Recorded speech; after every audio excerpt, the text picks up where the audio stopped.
ஹாய்ம்மா, இன்றைக்கி பாருங்கடா key rice சொல்லித்தரேன் பாருங்கள். அப்படின்னா நெய் சாதம், அந்த நெய் சாதமும் சொல்லலாம், பூண்டு சாதம் சொல்லலாம். பாருங்கள், பூண்டை நிறைய உரிச்சு வச்சுருங்க. இந்த டப்பா ரைஸ் தான் போட்டிருக்கேன். அது பாருங்கள், ரைஸ் இவ்வளோ தான் போட்டிருக்கேன். பூண்டு வந்து நிறைய இருக்கணும், ஓகேவா? வேறு எதுவுமே இல்லை, வெறும் மிளகுத்தூள், மிளகை வந்து பவுடர் பண்ணி வச்சுக்கோங்க. குக்கரில் வச்சு நெய் போட்டுருங்க.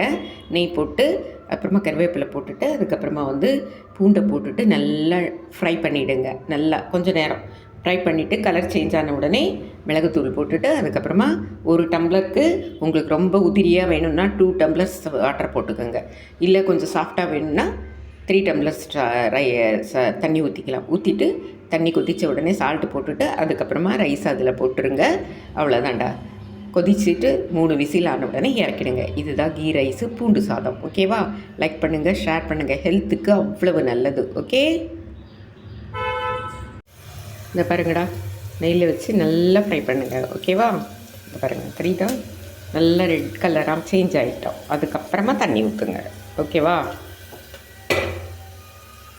இந்த பாருங்கடா, தண்ணி கொதிச்சிடுச்சு.